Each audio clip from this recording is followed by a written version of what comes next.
Bom dia, boa tarde, boa noite. Muito feliz que você tá aqui no segundo podcast do Alguém Viu Meus Óculos, o que significa que o primeiro não foi ruim, que tivemos algo positivo. Antes de anunciar o nosso entrevistado do dia, eu queria agradecer muito a todos que, enfim, ouviram o primeiro podcast que eu gravei com a minha mãe, a Marli, que deram feedback, que contaram o que acharam. Minha mãe fala muito bem, maravilhosa mesmo, né? Então, eu tô muito feliz, foi muito legal esse retorno e isso dá uma animação muito boa pra gente seguir em frente, né? Pro podcast de hoje, eu tenho um entrevistado muito bacana. Eu me encontrei com ele, a gente fez essa entrevista muito legal, em que a gente fala sobre MPB e ditadura. O entrevistado de hoje é o Marildo Nercolini, e eu vou falar um pouquinho sobre ele, sobre o que ele faz, mas ele é um professor meu lá na Faculdade de Estudos de Mídia, e a gente estuda exatamente esse assunto, é uma disciplina que aborda, né, o desenvolvimento da música popular brasileira, e claro, não tem como falar desse assunto sem falar de ditadura. Então, nesse podcast, a gente focou muito nisso, né? Na importância da participação da MPB nesse período ditatorial. Falando um pouquinho do Marildo Nercolini, ele é professor do programa de pós-graduação em comunicação e do Departamento de Estudos Culturais e Mídia da UF, que é o que eu faço parte também.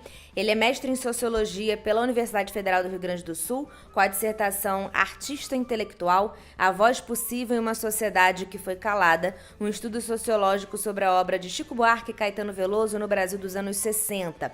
E ele também é doutor em Ciência da Literatura, na área de Literatura Comparada, pela UFRJ, defendendo a tese A Construção Cultural pelas Metáforas, a MPB e o rock nacional argentino repensam as fronteiras globalizadas. O Marildo é um cara que se liga muito em música, como vocês podem perceber, é uma coisa que ele sempre estudou academicamente.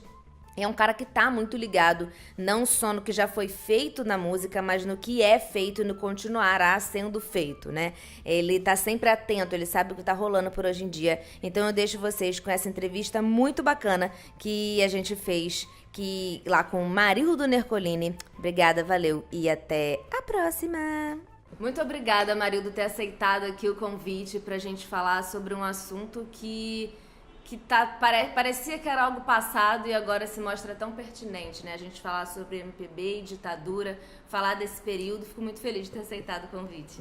Não, como eu disse, eu que agradeço porque é uma temática, a questão da música, ditadura, música e política, é uma temática a qual eu persigo no sentido assim, de analisar, de estudar, desde o meu mestrado, foi a temática do meu mestrado, e que eu retomo tanto nas pesquisas posteriores quanto em algumas das disciplinas que eu ofereço lá na UF, algumas delas que você fez ou está fazendo. Uhum.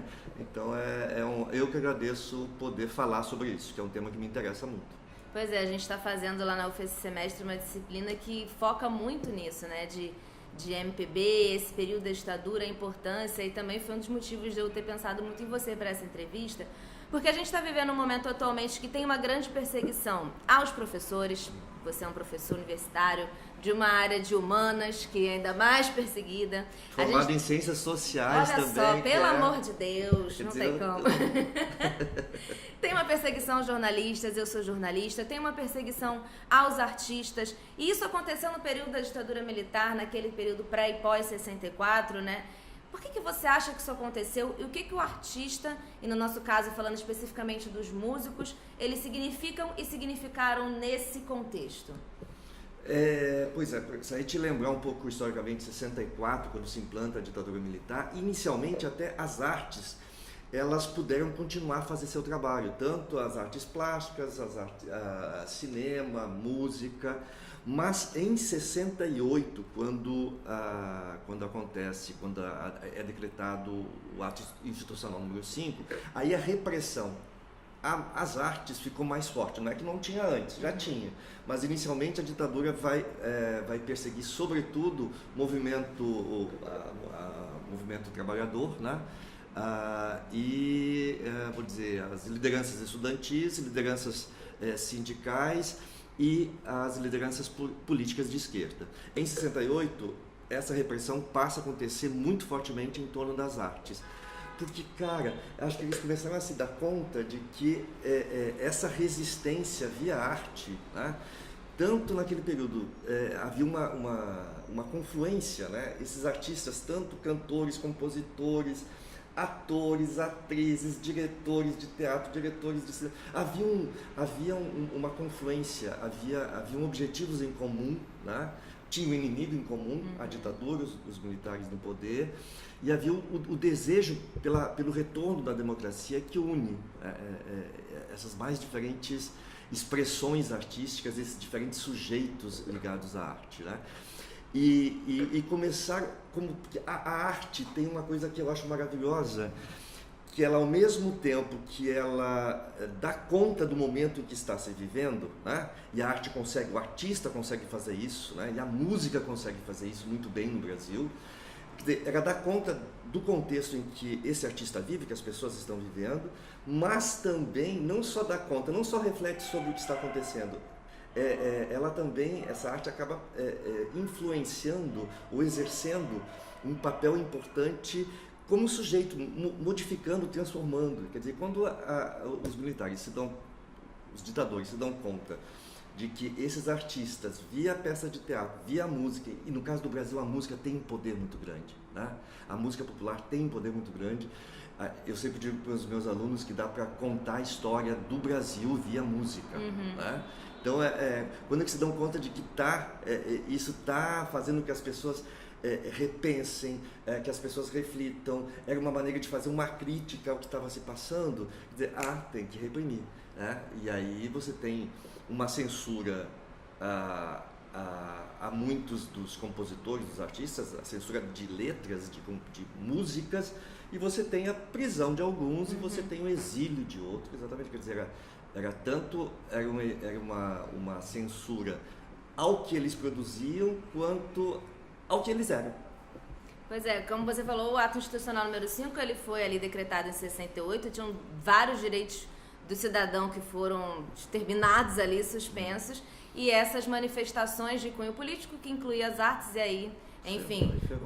Pois é, o Caetano e o Gil, eles foram presos, ficaram exilados, o Chico estava numa turnê na Itália, falou, não vou nem voltar, porque tá difícil aqui.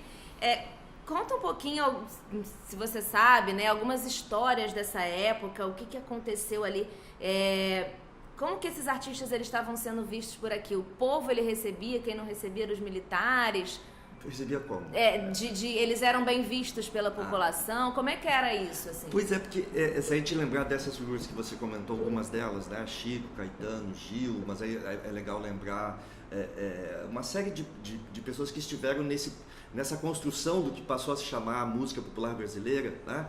Isso foi se construindo via os grandes festivais que eram organizados pelas grandes redes de televisão naquele momento, Excelsior, Record, mais tarde Tupi Globo, mas naquele primeiro momento Excelsior, Record,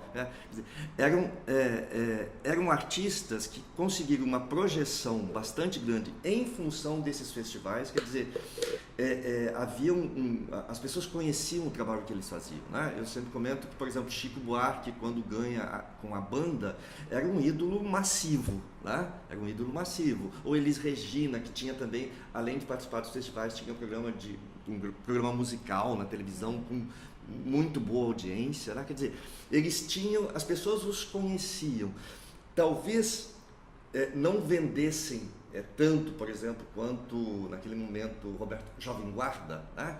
Mas as pessoas os conheciam, eles tinham uma repercussão, o que eles falavam, né, repercutia, né?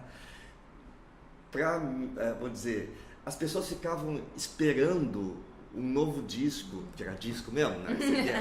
Um novo disco do Chico, um novo disco da Elis, um novo disco de um desses representantes, desses cantores, do Gil, etc., para ver o que ele está querendo, o que ele está passando, que reflexão está querendo nos trazer, né? Porque, como havia toda uma repressão, uma censura, eles começaram a usar as metáforas, né? Uma linguagem pelas frestas, de falar sobre a realidade, de falar sobre o contexto político, de falar as atrocidades que estavam acontecendo. Como não podia falar diretamente, porque ia ser censurado, então começa a criar estratégias de falar sobre isso usando metáforas, tá? Quer dizer, trabalhando a língua de tal maneira que dificultasse o entendimento, tá? que isso passasse, mas nós sabíamos, e a gente, às vezes, até a gente forçava muito, quando a gente ouvia uma música, o que será que está por trás? Às vezes não estava, né? Por exemplo, o Chico diz que a banda não tem nada de político, mas a gente via. Queria, né? quero que tem. Né? E também, como a gente sabe que quando alguém produz uma obra, a partir desse momento, o receptor passa a ser o dono. Então agora tem. Agora tem, passa a ter. Mas óbvio que grande parte dessas músicas de fato tinha. Né? Se a gente pegar toda essa produção do Chico Buarque nesse período, nossa, e mesmo do Chico Buarque, do Caetano, do Gil, de uma outra maneira, quer dizer, tinha uma reflexão crítica sobre o Brasil, né? Muito maneira, muito boa, né? Contestando aquela visão de Brasil que passa a se implantar e a se impor, né? Então acho, nessa disputa, esses cantores e compositores da MPB tiveram um papel fundamental. Eu gosto do título da minha dissertação porque eu acho que ela dá conta um pouco desse período. Foi um achado bom, quer dizer, a artista intelectual, a voz possível numa sociedade que foi calada. Porque eu acho que esse cantor-compositor, mais do que artista, ele era um intelectual. Porque a partir da sua obra, a partir da sua elaboração musical, ele estava pensando sobre algo muito além da sua produção musical. Ele estava pensando sobre o Brasil e se posicionando em relação ao que estava se passando. E por isso que incomodava o intelectual, incomodava como está incomodando hoje, né? Mas sempre incomoda porque pensa, né? Quer dizer, tudo que pensa, tudo que possibilita uma crítica, uma reflexão, incomoda quem está no poder de uma forma, vou dizer, de uma forma de ditadura ou de uma forma opressora, ou que não aceita a diferença, né? Quer dizer, uma ditadura, no caso de 64, vou dizer, isso fica muito objetivo, muito claro. Quer dizer, o outro é o inimigo a ser vencido, vamos calar. Hoje não tem vou dizer, objetivamente a gente não é uma ditadura, ele foi eleito, né? Mas, quer dizer, você tem um governo que também não consegue lidar com a diferença. Sim. A diferença incomoda, né? E esse outro diferente de mim passa a ser também, como lá, o inimigo a ser vencido, a ser calado, né? Então você tem que calar e vai usar diversas estratégias. Você pode não usar a estratégia de prendê-lo, pelo menos até então, né? Mas você vai, por exemplo, no caso das universidades, cortar as verbas, as verbas das pesquisas. Você inviabiliza. Você inviabiliza, né? Você impossibilita que esse outro que pensa diferente possa ter a sua reflexão, o seu pensamento, a sua obra circulando de maneira que atinja, que entre em embate com essa visão que eu quero implantar. E para censurar essa produção cultural, lá naquela época foi criada a Divisão de Censura de Versões Públicas. Então qualquer tipo de produção voltada à área cultural tinha que passar por eles, vou dar uma olhadinha aqui, ver o que pode, o que não pode passar. Mas eles também não tinham muitos critérios, também eram meio burros, não sabiam muito bem o que estava dizendo ali. Eles mandaram prender Platão, pra você ter uma ideia. Então, Ésquilo, que apareceu lá, o autor, é Ésquilo. Não, tem que prender. Tipo as coisas muito absurdas. O negócio é proteger a família, moral, os bons costumes, não é mesmo? Família, tradição e propriedade. Exatamente. Como é que funcionava um pouco esse departamento? Você tinha que mandar lá e eles falavam, isso aqui pode, isso não pode? Porque, você tinha os responsáveis por cada setor, vamos dizer, televisão, rádio, jornal, música, teatro, né? No caso, por exemplo, do teatro, antes de estrear, o censor ia assistir a peça. E ele podia simplesmente a peça pronta, tá entendendo? Pronta para estrear, tudo, censurar e acabou. E gente, quem não faz teatro não sabe que demora 25 vidas para você conseguir uma peça pronta, escrever, ensaiar e pesquisar. Anos. Pouco importa. Se ele assistiu, tipo, pode ser uma semana antes da estreia. Não gostou, meu filho? Tá censurado e não vai. E pronto, acabou. Tá? Teve novela que não foi ao ar. Teve uma novela, Roque Santeiro, Dias Gomes. Né? Dias Gomes. Roque Santeiro, ela foi censurada no dia da estreia. Então foi no Jornal Nacional que iria anteceder a estreia de Roque Santeiro. No Jornal Nacional diz a novela está censurada e eles tiveram eles colocaram no ar, uma novela que tinha passado há muito tempo atrás, que agora não me lembro, com a Regina Duarte e Francisco Coco, né? Que já tinha sido gravada, eles reprisaram essa novela e só quando acabou a ditadura, etc., que de fato eles voltaram a fazer o Roque Santeiro, mas foi no dia, literalmente, né? Cinema também, quer dizer, filmes e músicas, né? Tem até uma história muito famosa do Chico Buarque tentando jogar com isso, né? Reverter esse processo. Ele criou um personagem, Julinho de Adelaide.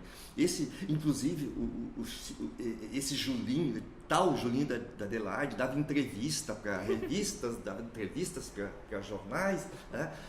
Criou essa personagem, passou a assinar as composições como Julinho da Adelaide, porque qualquer música que o Chico Buarque fizesse, chegava nos censores, Chico, eles nem liam. Não pode mais. Tá censurado. Então, óbvio, aí a censura em determinado momento descobre quem é. E aí passa a exigir que o compositor, ao enviar a letra, também enviasse uma comprovação de quem ele era de fato, documento, etc. E aí ferrou, aí esse personagem deixou de existir. Mas era medonho. Eu, às vezes, algumas coisas muito medonhas que aconteciam, por exemplo, a música Cálice, né? Do Chico e do Gil, né? O Chico e do Gil, que é gravado depois pelo Chico e pelo Milton, né? Numa apresentação que eles iam fazer, né, com essa música, o som simplesmente sumiu, né? E eles foram proibidos de cantar a letra, né? Enfim, essas maluquices que só ditadores estúpidos conseguem fazer. Quer dizer, as artes elas têm poder, elas não só vou dizer, são um reflexo do que está acontecendo, elas têm um poder porque elas fazem com que as pessoas pensem, reflitam. Isso incomoda a quem está no poder e quer permanecer no poder e não quer as suas ideias colocadas em questão, né? Óbvio que isso pode ser usado por eles, pode ser usado contra eles. Quer dizer, aqueles que pensam diferente, vamos silenciar. Porque é óbvio que a ditadura e quem está no poder, quer dizer, vai fomentar um tipo de produção artística que os favoreça. E eu acho muito louco, porque assim, existia, como a gente percebe que existe hoje, entre essas pessoas que estavam no poder, vamos dizer assim, uma insuficiência intelectual, né? Que eles não conseguiam. É porque essa semana teve lá o ministro pegando 30% 3 bombons, aí eu fiquei um pouco confusa, porque enfim.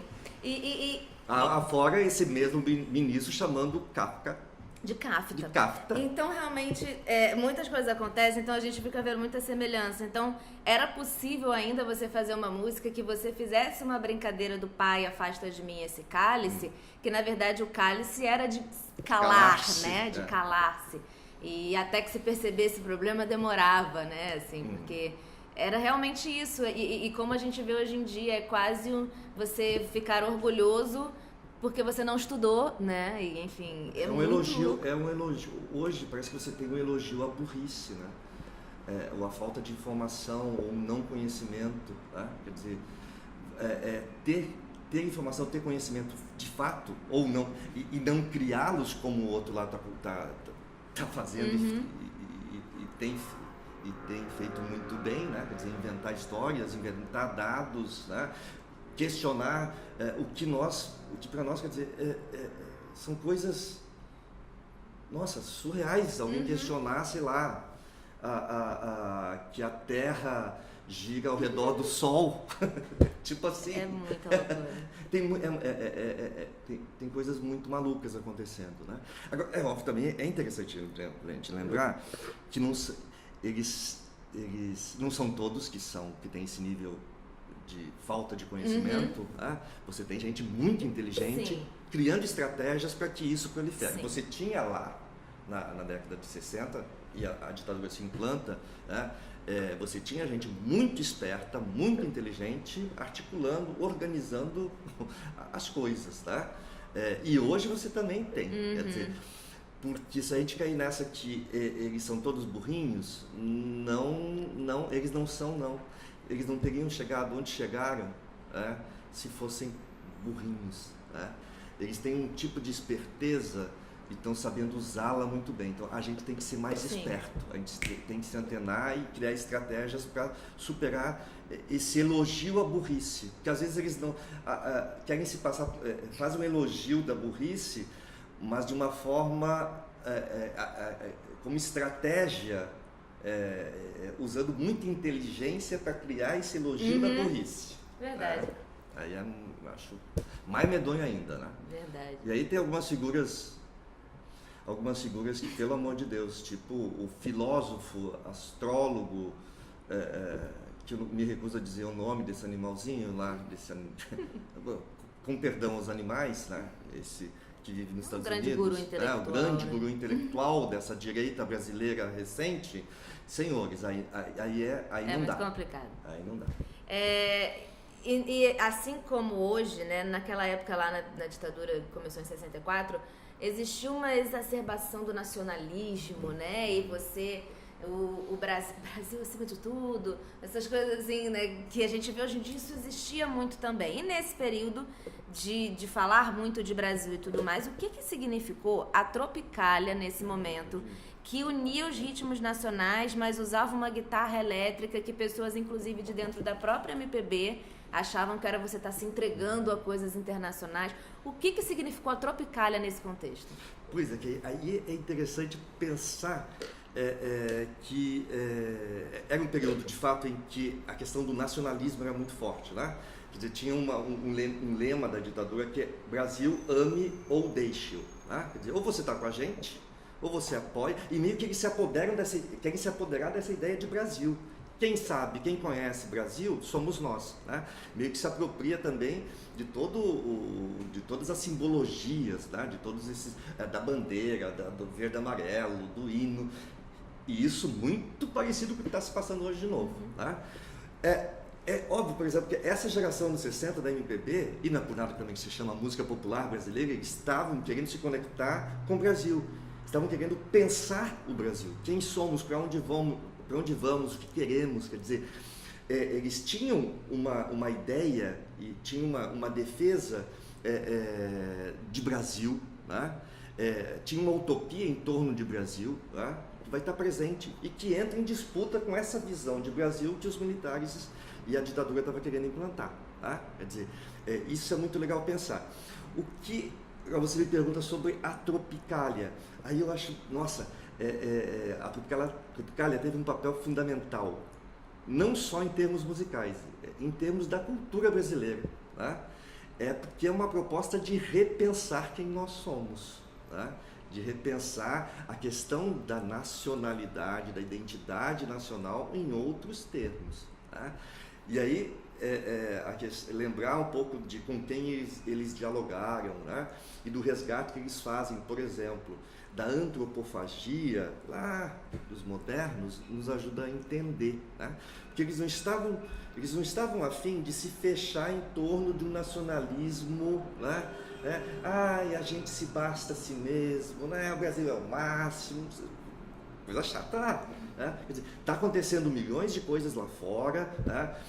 Vamos dialogar com o que vem lá, não podemos nos fechar, né? Não dá para nos fechar, né? Eu sempre lembro do Lévi-Strauss, que eu trabalho no primeiro período, ele dizia assim que uma cultura que se fecha sobre si mesma, a tendência dela é morrer por asfixia. Então é um pouco essa ideia. Não dá para a gente se fechar, né? Achar que somos, que nos bastamos, né? Uma cultura se renova no contato com a diferença. Então, lidar com essa diferença, como eu vou lidar com essa diferença, é o pulo do gato, né?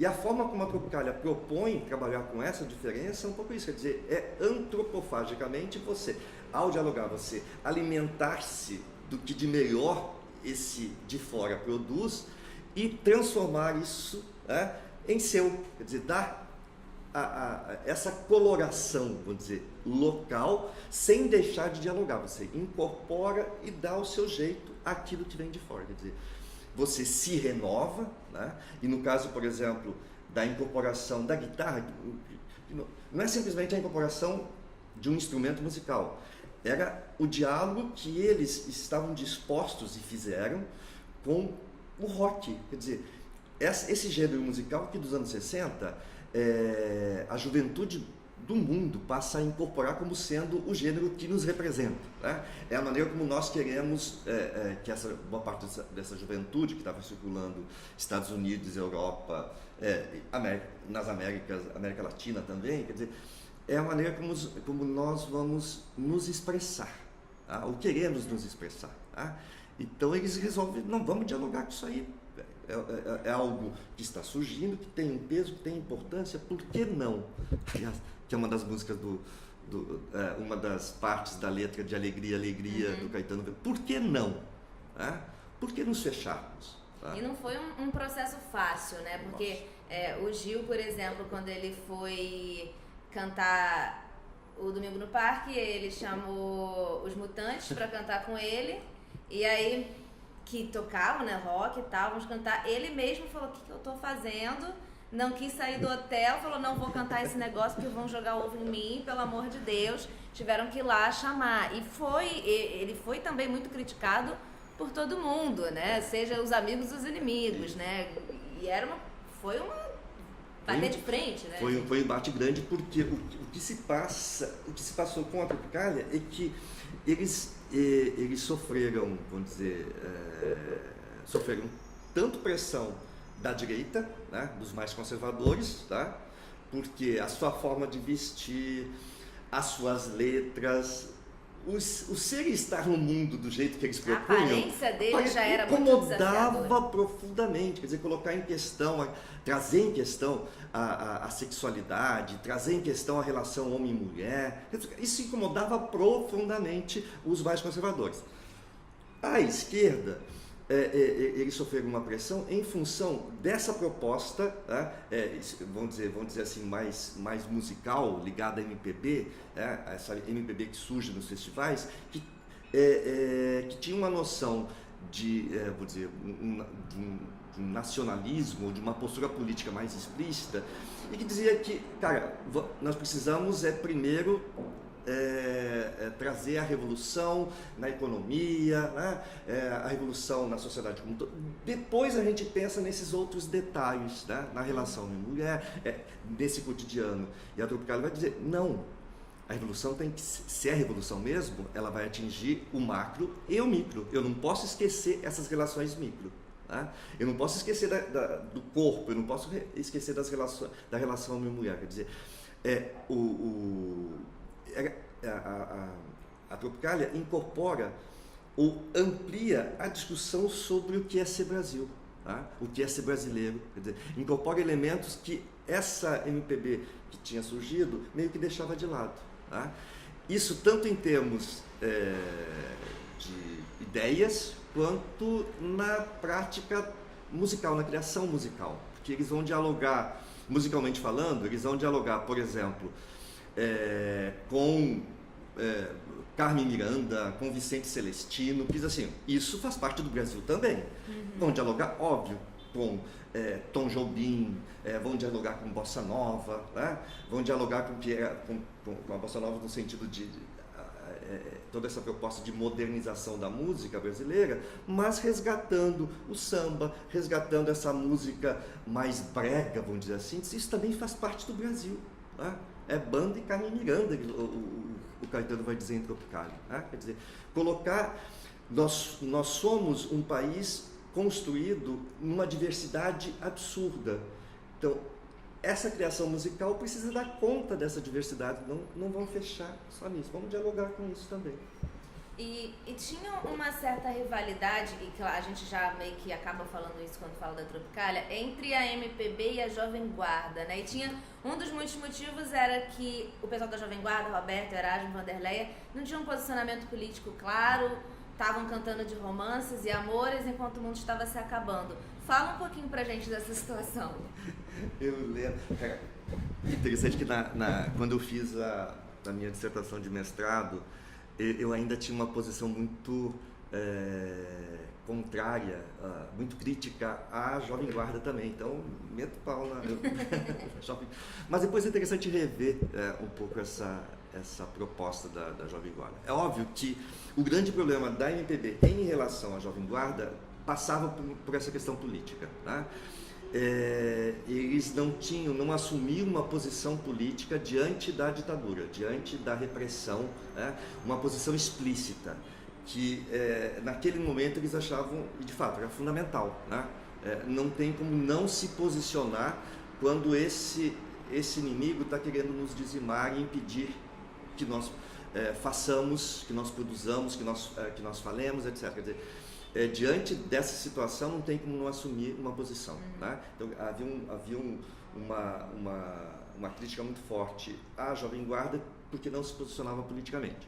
Musicalmente porque eles diziam, incorporam guitarra elétrica, rock, essa coisa Yankee, Estados Unidos, sem questionamento, né?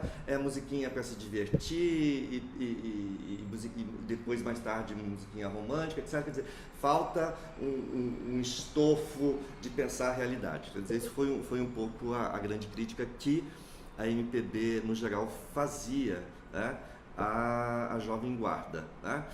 O Caetano, a Tropicália, abre um diálogo com a Jovem Guarda. E é interessante, quer dizer, essa aproximação vai se dando. O Caetano comenta isso, inicialmente, quem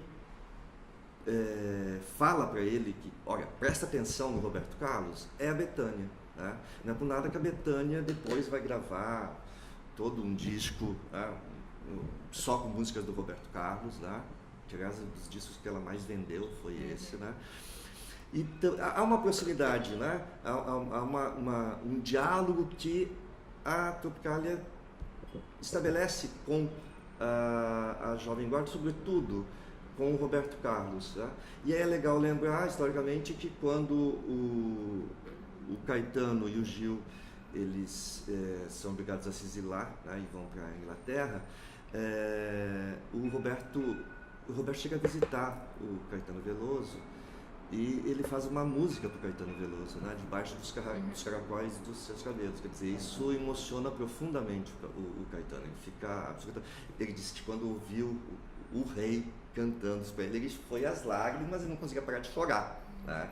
E depois aí o Caetano compôs algumas músicas que o Roberto gravou. Força Estranha, por exemplo, talvez seja a mais conhecida. Então há uma proximidade, um diálogo que foi se estabelecendo da Tropicália com a Jovem Guarda, sobretudo com o Roberto, né, que com a geração, vou dizer, da MPB lá dos princípios era mais difícil, né? E é interessante perceber como isso foi se modificando no decorrer do processo, né? Hoje você não tem quem não reconheça o papel do Roberto Carlos dentro da música brasileira, né? Há uma redescoberta do Roberto Carlos, e eu acho que a Tropicália vai ter um papel importante nesse reconhecimento do Roberto Carlos, inclusive uma mudança de postura da própria crítica musical, né? Que antes atacava completamente Roberto Carlos e que depois passa a ver nele outros elementos que até então desconhecia ou não queria ver.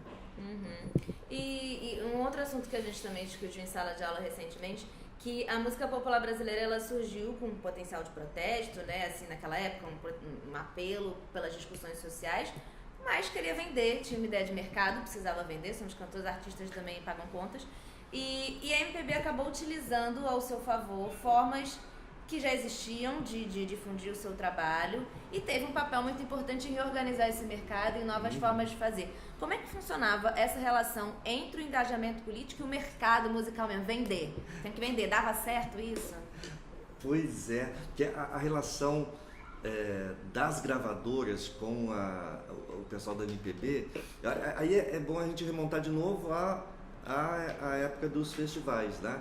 Os festivais tiveram um papel fundamental para os dois lados, tiveram um papel fundamental para a televisão, porque criou um público que antes estava mais conectado com a rádio, então a TV estava chegando, estava se implantando, e a existência dos festivais ou programas musicais também foram uma estratégia importante da televisão para pegar público, né? Outras também, novelas, jornais, mas os programas musicais e os festivais para a televisão foi importante para pegar público.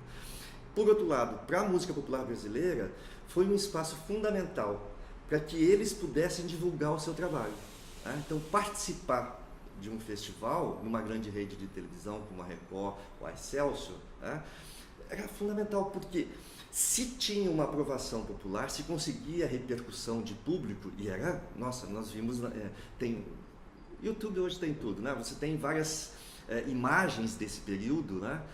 Desses festivais, parecia um fla-flu, assim, era torcida mesmo. Era vaia, garrafa na cabeça, e vaiavam quando não gostavam, e era cantor quebrando violão no palco, enfim, era uma festa, né? Bem animadinha, era um ambiente muito animado, de muita empolgação mesmo, quer dizer, você tinha, e isso repercutia não só no momento, mas repercutia em outros meios, e rádio, e jornal, e revista que acompanhava. Então, o cantor que conseguia uma projeção via festival era contratado, quer dizer, era meio que uma maneira como as gravadoras utilizavam para escolher quem eles iam gravar. Teve repercussão em festival, fez sucesso no festival, contrata que o cara vai vender. Então, e boa parte dessa geração MPB passou pelos festivais, incorporado às grandes gravadoras, muito em função dessa relação que vai ter com os festivais e, consequentemente, com a televisão. Então, você tem, ao mesmo tempo que era uma música, como eu coloquei em aula, quer dizer, ao mesmo tempo que era uma música de protesto, que tinha um teor crítico muito forte, ela mantinha uma negociação com o mercado, né? Mantinha uma negociação com esses meios massivos de comunicação, né? No caso da televisão, né? Especialmente, ela se cria dentro dos festivais. A MPB é uma criação, essa instituição que a gente chama MPB, Música Popular Brasileira, né? É uma criação que se deve muito aos festivais, né? Quer dizer, tem uma conexão muito forte com essa questão massiva, com essa questão de mercado, mas não abre mão, e isso é um diferencial deles, que eles não abriram mão dessa posição política, né? Dessa reflexão crítica e política.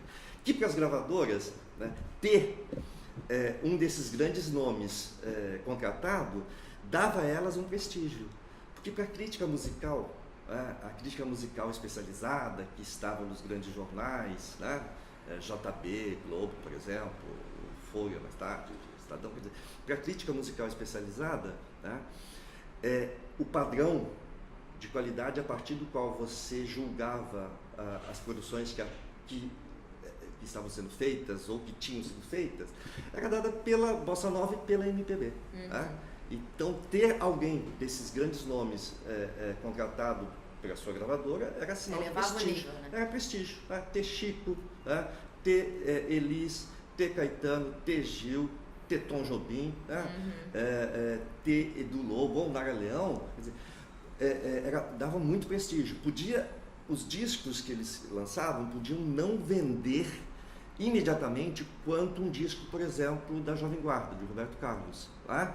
Mas, além de dar prestígio, era um disco que não só vendia quando era lançado, mas continuava, tinha uma vida longa, continuava a vender por muito tempo. Né? Quer dizer, tinha uma questão de prestígio que a gravadora, que incorporava um prestígio à gravadora, né?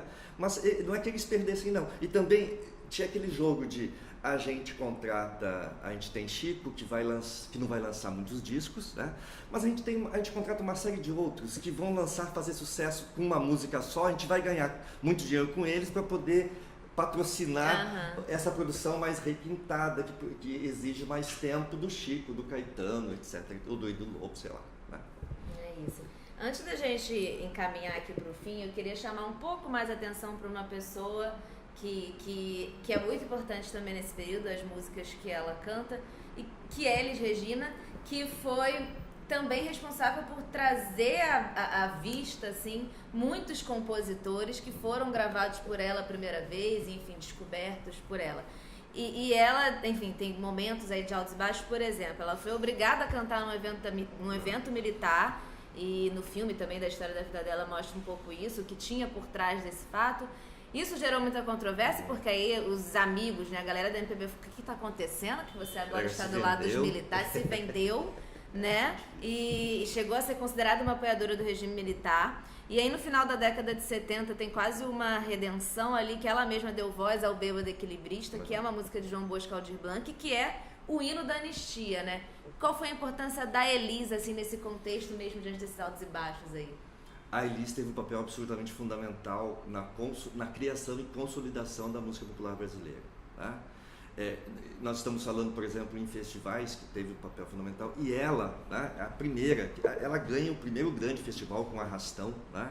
Ela dá mais ou menos um rumo, né, naquele jeitão dela, pimentinha, né, enfesada mesmo. Que diferenciava né? Das mulheres que cantavam antes. Porque se você pegar, por exemplo, toda essa geração mais bossa nova, Nara Leão, compara com Nara Leão, quer dizer, era uma interpretação, né, sem grandes arroubos, né, uma interpretação, um banquinho, um violão, né, sem exagero na voz, né, muito legal. Mas a Elis vem como um furacão, né, a apresentação que ela faz no Arrastão, nossa mãe, é meio que um helicóptero, aqueles braços, né, se movimentando, uma interpretação mesmo, quer dizer, muita força na interpretação. E ela consegue uma massividade muito grande, até o ponto que ela logo é contratada para ela e Jair Rodrigues para ter um programa, né, Fino da Bossa, que vai ser líder de audiência, né? Então ela vai ter um papel importante nessa criação e consolidação da música popular brasileira, e também vai ter um papel nesse ideário, no tipo de ideário que iria marcar a música popular brasileira nesse princípio, essa coisa mais do nacional popular, né? De recusar esse diálogo com o rock. Não custa lembrar que a Elis organizou uma passeata contra o uso da guitarra elétrica nas ruas de São Paulo. Né? Não dá para dizer, tinha, e que inclusive Gilberto Gil, que, cara, alguns meses depois vai estar na televisão, no festival, trazendo guitarra elétrica e os Mutantes para tocar com ele. Pois é, na biografia O Gilberto Bem Perto, que é da Regina Zappa e do próprio Gil, eu acabei de ler tem poucos dias, ele fala, gente, a Elis me chamou, eu fui. Eu não sabia nem o que era direito, gente. Ela me chamou, eu fui. É isso. Não, o Gil e o Milton falam disso. Eles tinham um amor, uma admiração absurda pela Elis. A Elis chamou, cara, você nem pensava, vamos. O Caetano disse que estava o Caetano e a Nara Leão disse que estavam no apartamento, né, olhando pela janela essa manifestação, achando aquilo muito estranho, dizendo, não. Mas o Gil e o Milton, o Gil diz claramente assim, como você disse, ela chamou, era uma figura muito forte, né, e muito querida, né, e muito pesada também, né. E aí, óbvio, aí tem essa história de fato que a ditadura se implanta e ela foi chamada, foi um chamamento, sabe, não é um convite amigável assim, né? É quase uma ameaça. Era uma ameaça, quer dizer, você vai cantar o hino nacional, acho que era a Olimpíada do Exército, era um negócio né? assim. E ela cantou o hino nacional na abertura da Olimpíada do Exército. Isso causou uma discussão enorme nas esquerdas, de fato. Mas, nossa, a Elis se vendendo, que é isso? Né? Mas ela disse que foi complicado, ela tinha que pensar nos filhos e tudo mais. Né? E acho que, quer dizer, tinha todo um capital acumulado que possibilita que ela supere, né, essa fase. Ou essas críticas, né? E de fato, quer dizer, quando acontece a abertura política, essa abertura lenta que foi acontecendo, né? Quando ela grava o Bêbado Equilibrista, foi o hino mesmo, né? A volta, o retorno dos exilados, né? A abertura, o Bêbado Equilibrista acho que foi um hino, assim como quando o Chico lança o Vai Passar. Uhum. Nossa, aí é lindo, lindo demais. Nossa, o retorno, quer dizer, toda essa luta que vai se fazendo, que a gente vai participando nos anos 80, e que, cara, embalados pela música popular, né? Embalados por Chico, embalados por Elis, né? Nossa, como era bom, né? Como dava uma energia muito grande, né? A movimentação toda das Diretas Já, em 82, né? Tinha muito artista participando, além dos políticos, tinha muito artista, né? Eu fui, por exemplo, tinha Chico, tinha Gil, tinha muita artista participando, e também é interessante, a gente estava falando do nacionalismo, em 82, com as Diretas Já, a esquerda volta a se reaproximar desses símbolos nacionais que tinham sido apropriados pelos militares. Então, novamente, começamos a cantar o hino nacional sem ficar raivosos, porque quando a gente ouvia o hino nacional e via o verde e amarelo, a associação direta com os militares era direta. Como está acontecendo de novo hoje em dia? Hoje, novamente, quer dizer, quando a gente... Cara, eu comento com os alunos, quando eu estou passeando pela rua e eu olho para um apartamento, tem a bandeira do Brasil, já dá ou verde e amarelo... Já dá um arrepio aqui. Eu já sei em quem ele votou. Então, tem uma associação, tem de novo uma apropriação desses símbolos nacionais, tá?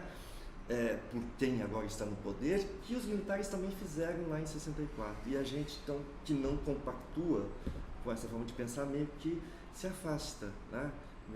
E aí eles nos acusam, os vermelhos, os comunistas, os demônios, esses negócios todos aí. Para quem está ouvindo a gente, quem está sendo entrevistado aqui é o Marildo Nercolini, que é, enfim, professor da UF, no caso, meu professor também. E ele entende muito, estuda muito música de uma maneira geral e continua se atualizando muito. E eu queria agora, para a gente finalizar, a gente está num período muito parecido, com suas particularidades, mas muito parecido com o que aconteceu, que começou lá em 64. Quais são para você os principais artistas de protesto hoje? Qual é a função da classe artística hoje, agora, 2019? Pois eu acho que o papel dos artistas, e não só dos músicos, dos artistas no geral, é absolutamente fundamental. Eu acho que aquela questão de não tem como não assumir posição, que foi uma marca dos anos 60, eu acho que hoje novamente volta a ser fundamental. Não tem como ficar em cima do muro, tá? Você tem que assumir posição. As coisas estão muito complicadas, estão ficando cada vez mais complicadas, e o artista precisa assumir posição. Não tem como ficar em cima do muro. Eu acho que hoje tem uma diversidade muito grande, né? Você não tem um movimento que congrega, como tinha MPB, como tinha Tropicália. Hoje tem uma diversidade grande. Agora, eu gosto muito dessa produção que está vindo das periferias. Eu acho que o rap hoje, o funk e o rap hoje, sobretudo em termos de crítica, em termos de posição política, de trazer à tona o que está se passando, de assumir. Eu acho o rap fundamental. Eu gosto. Trazem até questões que podem ser novas reflexões até para os intelectuais padrão, né? Exatamente. Assim, os que até pouco eram conhecidos como exemplos de intelectual. Você traz novas intelectualidades e pessoas de outros lugares. Exatamente, quer dizer, você possibilita, né, outras vozes que antes não circulavam, né? E eles acho que assumiram um protagonismo e que está incomodando. Sim. Né? Esse protagonismo que as periferias e que esses sujeitos periféricos passaram a assumir, a lutar e a conquistar na música, no cinema, no teatro, na universidade, né? Isso estava incomodando e está incomodando muito. E isso é um ponto que você falou da universidade muito importante, assim, só falando de uma experiência pessoal. Eu me formei na UF em jornalismo, fiz de 2008 a 2012. Foi ontem mesmo. Eu voltei agora para estudar estudos de mídia e a diferença é muito grande. É isso. A quantidade de pessoas a universidade já era o lugar onde eu conheci pessoas que eu saí da minha bolha ali, no último vídeo do canal eu falo isso, saí da minha bolha de classe média escola particular, mas hoje em dia é muito diferente. Você vê muito mais gente de periferia, negros, transexuais, todos na universidade e isso é perigosíssimo. Então, essas pessoas entrarem para o grupo dos intelectuais que estudaram e fizeram uma graduação é perigosíssimo. É muito perigoso. Quer dizer, exatamente para quem está no poder hoje, que tem uma dificuldade absurda de lidar com a diferença, de respeitar essas diferenças, quer dizer, não pode, para eles é impensável manter essa política que estava incluindo outros sujeitos que antes, cara, não passavam nem na entrada da universidade, eram barrados, quer dizer, eles entraram, eles passaram a fazer cursos, eles se empoderaram e isso está incomodando, está incomodando, então temos que barrar, né? Então, isso não, e musicalmente falando também eu gosto muito de pensar, né, essas novas gerações de músicos que surgiram nas periferias brasileiras, sobretudo nas periferias das grandes cidades, tá? E o protagonismo que esses sujeitos passaram a ter, isso para mim é a grande novidade em termos de arte no Brasil, tá? Nos últimos anos. Tá? Eu gosto muito, sei lá, cara, eu não gosto de citar muitos nomes porque são tantos, né? Uhum. Mas é que sempre vou me lembrar do Emicida, do Criolo, que eu sou absolutamente apaixonado, né? A Carol Conká, por exemplo. Você tem uma geração muito maneira de se posicionar, né? de lutar, de ter voz e de querer que a sua voz seja ouvida. Eu acho isso fundamental. Até dentro do próprio funk, né? Tem muita gente que fica, mas só canta pornografia, só canta isso, só canta aquilo. Além disso não ser uma verdade, é uma falta total de abertura para você entender a realidade de onde aquela música está. Por que só isso está sendo cantado? Por que ele está cantando isso? Não é existe um motivo, existe uma vivência, existe um monte de coisa que existe uma visão limitante que não quer ver, né? Exatamente, que não quer pensar esse outro enquanto sujeito que tem outros tipos de experiência, que tem suas necessidades, que tem o seu contexto e que vai retratar esse contexto e de falar, funk só canta putaria. Não é verdade, quer dizer, tem uma diversidade enorme nas letras de funk, na produção que eles fazem, né? Assim, se você for analisar a MPB, quer dizer, você tem uma série de, poderia ser considerado umas barbaridades. Tá, eles podem, funk ele não pode. Dá licença, né? Dá licença, não é bem assim. Então você tem, eu acho que uma das questões fundamentais hoje é essa luta de novo para que as pessoas possam expressar as suas ideias, né? Expressar o que estão pensando, expressar as suas utopias, os seus sonhos. Cara, eles estão querendo barrar, silenciar. O que mais me incomoda hoje é que é um pouco esse sufocamento das utopias, o sufocamento dos sonhos, dos nossos desejos. É meio, isso não presta, isso não vale, não pode circular. Não pode. A gente não pode deixar que eles nos calem.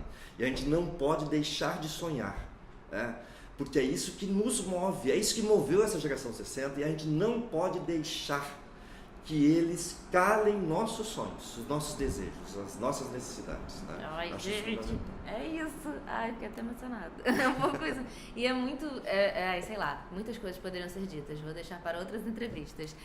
Muito obrigada, viu, Marildo, por ter aceitado aqui o convite. A entrevista foi incrível, assim. Muitas das coisas a gente... E tem muitos... Acho que esse é um dos propósitos que eu tenho lá no canal, no podcast, que tem muita coisa que a gente discute que fica dentro da universidade. E isso, às vezes, é uma crítica mesmo para se fazer à própria universidade. Eles estão fazendo críticas infundadas, mas existem críticas que precisam ser feitas. E tem muita produção acadêmica que fica ali dentro. Eu acho muito importante a gente falar, a gente debater, a gente levar e falar de um jeito que todo mundo entenda, sem uma linguagem difícil. Então, muito obrigada por ter aceitado o convite. Isso para mim é muito importante, então, obrigada mesmo. Não, eu que agradeço. Eu acho as iniciativas como a sua fundamentais. Eu fico muito feliz, né, e muito orgulhoso como professor dessa iniciativa que você teve. Foi um prazer conversar, falar sobre isso, porque isso nesses momentos complicados, falar sobre isso dá ânimo novo. A gente precisa. Para quem está ouvindo vai dar também, tenho certeza. Quem está falando, no meu caso, é bom falar. É bom falar. Muito obrigada a todo mundo que ficou até aqui. Espero que vocês tenham gostado. Então, enfim, divulguem para todos, compartilhem, escutem os próximos, vejam os vídeos. Esse podcast vai ficar disponível, tá no Spotify, em outras plataformas e agregadores podcast, também no canal no YouTube para quem tem mais facilidade por lá. Um beijo, muito obrigada.